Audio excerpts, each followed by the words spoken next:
counts of attempted murder. 2 other 21-year-olds from the area charged with accessory after the fact. Officers continuing to search for this suspect, a male between 5'2" and 5'5". They say he's armed and dangerous. The victims released from hospital, but not cooperating with investigators. Police have not found the firearm. They do not think this is gang-related. No, we've got no indication it's gang-related at all, zero. But certainly this is, I think, just like what was brought up, maybe a beef between a couple people. And then, unfortunately, this seems to be a go-to, instead of maybe, how many years ago it might have been 2 people squaring off with fists. This seems to be a go-to. We've seen it with knives, we've seen it with firearms. And that, to me, is the most concerning. He says weapon investigations are up slightly in Windsor and that it's a focus of the force as they partner with the province on a gang and gun violence initiative. That is coming very shortly. That will help because that brings a provincial scope to this entire problem, which we know and we've seen through other investigations that these are not just a Windsor problem. We often see gun violence and firearms investigations originate in other jurisdictions and then spill through to Windsor. While the city waits for that initiative, police say they'll have a higher presence in Forest Glade. I would say that, again, this is a targeted incident and certainly not typical of Forest Glade or any community that's in our community at all. Again, like I said earlier, this can certainly happen anywhere at any time. And not typical of one particular neighborhood or an area of our city. So I would say again to them that, know that the police are putting significant resources to their neighborhood. Acting Chief Jason Belair called Forest Glade a very safe community, saying there should be no apathy to this type of crime. Chris Ensing, CBC News, Windsor.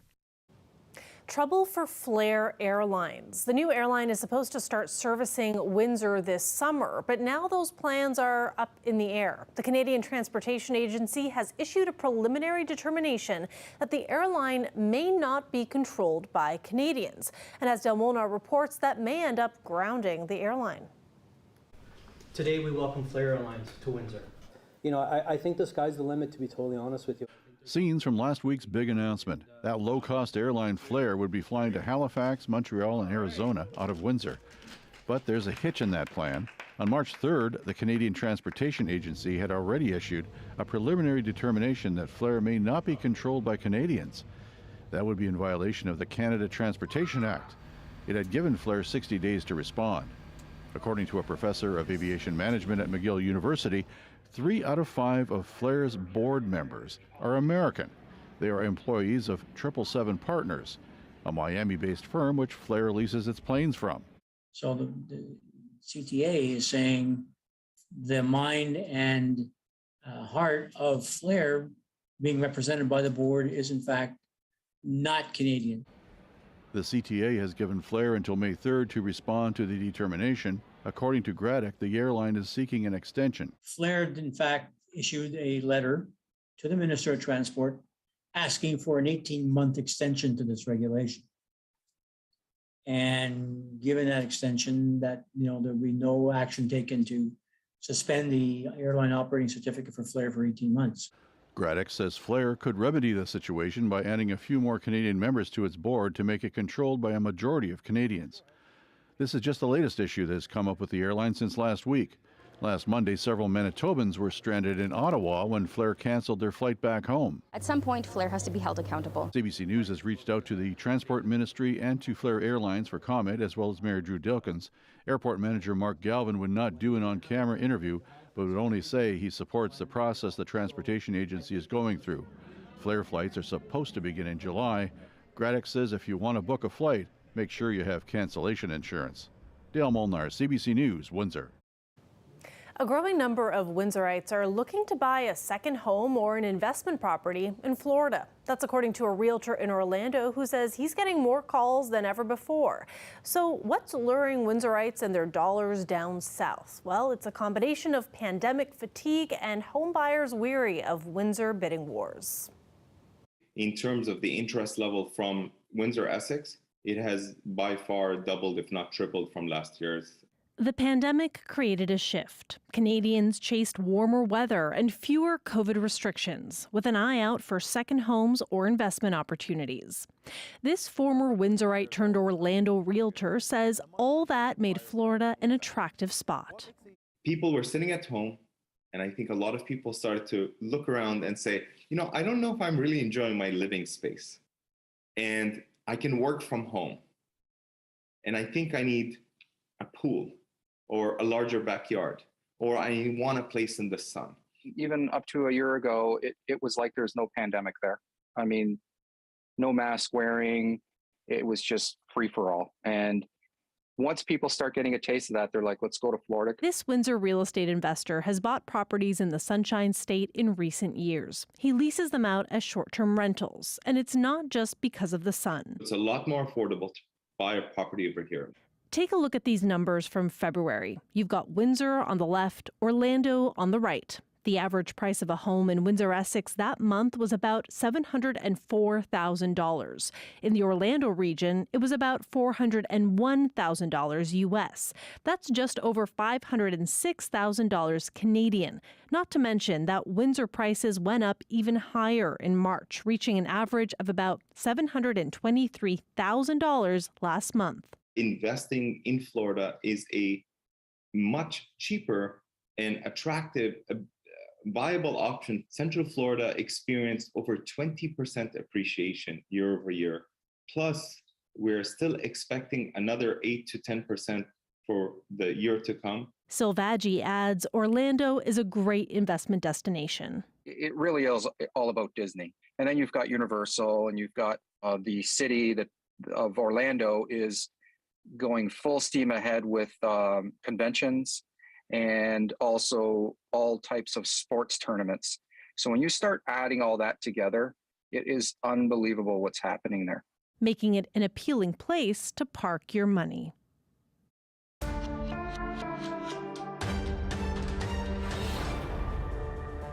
There are new and disturbing allegations that Russia may have turned to the use of chemical weapons in Ukraine.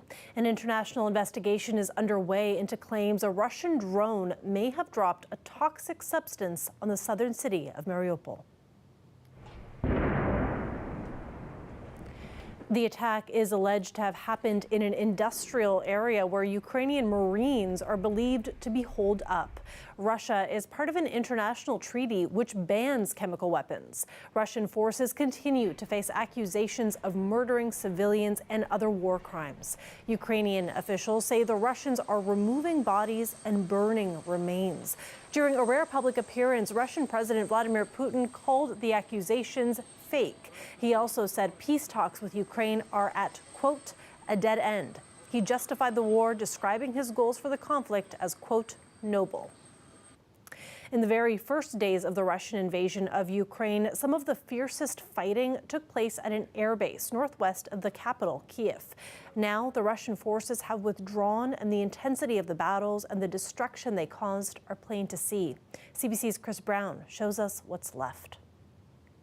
We're in Hostomel, north of Kyiv, in a hangar that used to hold the world's largest aircraft. Have a look at this. This is the Antonov 225, known as the Dream, the pride of Ukraine. It was destroyed on the very first day of this war by Russian missiles fired by helicopters. You can see all up here this destroyed hangar, absolutely gutted by this attack. For the next month, control of this area seesawed back and forth between Ukraine and Russian troops, and you can just see some of the damage in these Russian armored personnel carriers.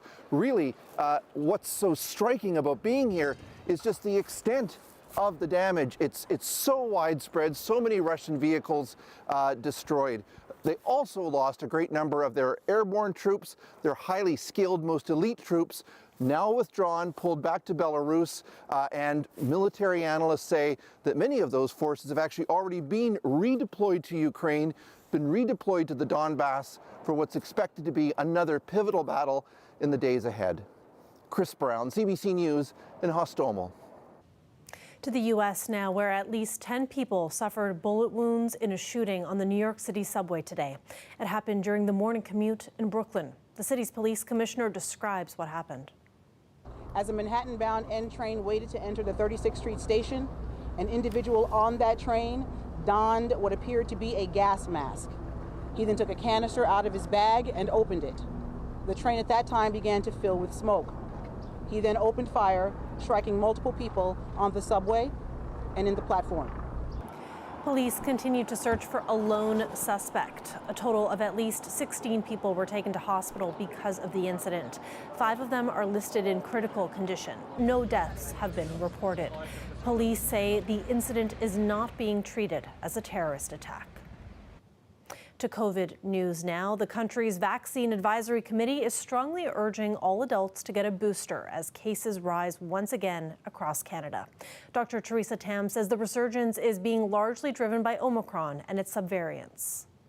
In the weeks since public health measures were eased across the country, an increase in our in-person contacts, together with spread of the more transmissible BA2 sublineage of the Omicron variant and some waning of immunity, have all likely contributed to the rising levels of disease activity we are seeing now.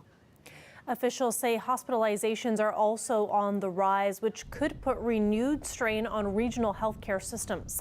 Tam says mRNA vaccine booster doses offer longer lasting protection, even for those who were previously infected. Along with vaccines, she recommends Canadians take precautions, even if local restrictions loosen. That is, wear a mask when meeting people outside your household and in other indoor settings. The Windsor Public Library has received a donation to help Ukrainian refugees coming to Windsor. It's my pleasure to announce that we've had some great news that the Champagne Foundation, which was founded by former Windsor Public Library board member Margaret Payne and her husband, Dr. Chris Chamandy, has just donated $10,000 to the Windsor Public Library. And those funds will be used to purchase library materials to support the Ukrainian refugees expected to arrive in Windsor in the next few months. The library is buying Ukrainian English and English Ukrainian language resources. They're in print and digital formats for children and adults to borrow. And over the summer, staff will also be using the resources for multilingual story times and for language circles. The announcement was made at the library board's annual general meeting and regular meeting this morning. And meanwhile, the library is also continuing to search for a permanent central location. A local group wants to set a musical record for the most people playing an organ at the same time, while also offering an educational experience. It's being done by the Windsor-Essex Centre of the Royal Canadian College of Organists in time for International Organ Day this Saturday. CBC's Mike Evans checked in with organizers and got schooled on what the organ is all about.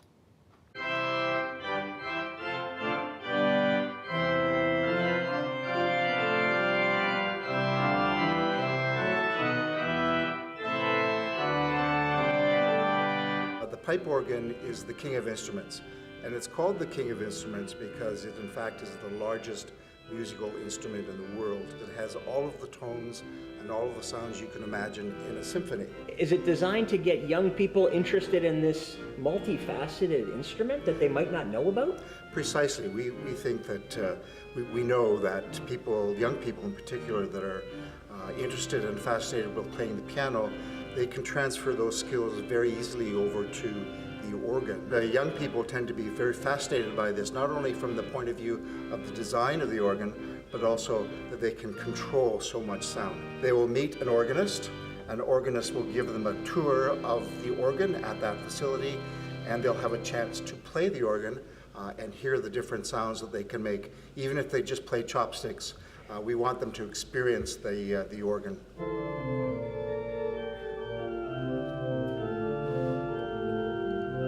Because I was able to play piano before, so then it was similar. So like the two manuals, it's just like a normal keyboard. But then the harder part is the pedals, because you have to simultaneously read hands and the pedal. And you also have to like feel for where the different keys are, because sometimes you might have time to look at them. What is your role going to be on the 23rd for that open house where people are going to be learning about the organ, the king of instruments?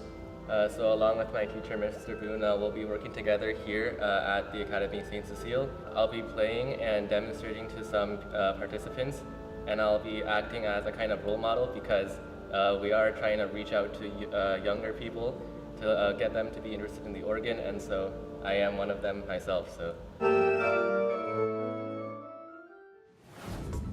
Now, earlier you heard me say that the day is this Saturday. It's not this Saturday, it's next Saturday on the 23rd. And so that's when the group will have organs set up throughout Windsor-Essex. They're going to try to set that record and also teach some organ lessons. A live look outside there. We've just had a gorgeous day today. We do have a chance of showers tonight. Colette will be here after the break with a look at the days ahead. Stay with us.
Colette Kennedy joins us now for a look at our weather. Colette, if there was a day this week to go outside, I think it was today. It was beautiful. Yeah, so nice to be able to put some dry conditions and warm conditions together. Yes. And that's when you know you're kind of getting a little bit further into spring and kind of getting that little bit closer towards summer. We're going to change that up a little bit for tomorrow in terms of it's going to be even milder, but we bring in the showers as we've got a system that's going to be pushing in from the west. So just having a look at where our current temperatures are holding. Nice to see some mid and even some upper teens in there.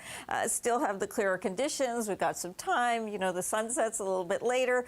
but you can just see it off my screen here. So let's give you a kind of broader perspective here and look at what's going on. So here's this area of low pressure along the warm front, actually seeing quite a few lightning strikes there. So there are some thunderstorms. We will have that risk into tomorrow, but primarily the way this is tracking, some of the heavier stuff is really going to be the heavier rains anyway into northeastern Ontario. And we get into more scattered showers with some isolated thunderstorm risks. So in the overnight hours, some of this, a little bit of patchy fog possible, then some breaks. So there will definitely be opportunities to enjoy the mild temperatures and getting some sun coming through, but that kind of just enhances the situation with that volatility, and then we see more development here. So as we go towards the later afternoon hours, then another break. It's off and on, right? And seeing that into Thursday, and then we'll get a true break where we'll clear out, at least for a little while there. In terms of the amounts, this would be pretty light in nature because it's so off and on and scattered other than further north. However, isolated thunderstorms, localized, those areas you could be obviously picking up a little more rainfall than that. Your temperature story overnight tonight, some very mild readings there, definitely above seasonal. And speaking of above seasonal, have a look at that. Yeah, for Wednesday, taking us up to 21 degrees. Find those times, those pockets where there's some dry conditions, and you'll have a chance to enjoy it. Just have the gear, the umbrella handy. Into Thursday, we'll bring it down a little bit, maybe perhaps not this cool, but likely getting closer to 13, could see the mid-teens. Still some showers, but that's early in the day. Then we clear out. So much of Thursday is still going to be nice. Then we start to cool down, and I do have to say with some of those overnight temperatures, maybe even a few flurries could still fly. So we're not out of the woods yet, but we're getting there. How can you have flurries in the same sentence as 21 degrees, I know, Colette? that it is still springtime, and that is exactly how. Thanks so much, Colette. You're welcome. When we come back, the sweet story that we promised you last night about maple syrup flowing in eastern Ontario. Stay with us.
Welcome back. The sap is flowing from maple trees in eastern Ontario. And after struggling through the pandemic, producers say the timing couldn't be sweeter. Robin Miller has more. Finding a few minutes to slow down and chat isn't easy for Mark Wheeler. With 40,000 taps to tend to, he's a busy man. I've slept an average maybe 3 hours a night for the last 2 weeks. So you get sleep when you can.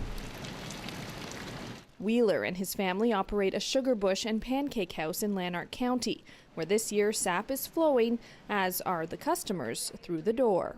Part of the excitement of making maple syrup is kind of like the joy of Canadian winter ending and spring coming, and it kind of, without all the people around, it was kind of more ho-hum, and it's great to have the people back and be able to share the love of maple again. Oh, it's so nice to get out. It sure is. He was just born at the beginning of the pandemic, so he didn't get much of a chance to even explore outside before the pandemic came. So he's all new to this people thing. In Ontario, the maple syrup season generally runs from about mid-March to mid or late April. Most producers who we spoke to call this a typical year, but when it comes to production, it really depends who you ask.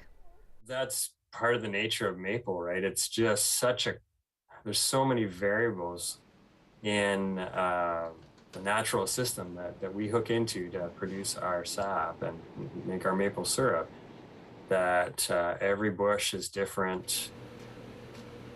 What producers can agree on is that this year will be better than the last, when a warm spell cut the season short. This recent stretch of warm days and cool nights is hitting the sweet spot. We never know when we start what it's going to be like. Mother Nature and the weather control it. But it's been a busy year, a good year, and that's what we look forward to every spring.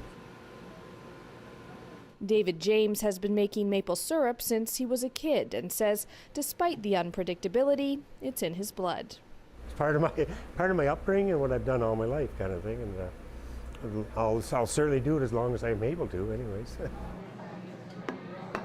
Back at the pancake house, all the hard work here appears to be paying off. How do you feel when you eat maple syrup? Mind blown. Robin Miller, CBC News, McDonald's Corners in Lanark County. I feel the same way when I eat maple syrup as well. American drag queen RuPaul has already won nearly a dozen Emmys, but the star is now enjoying a whole new level of recognition.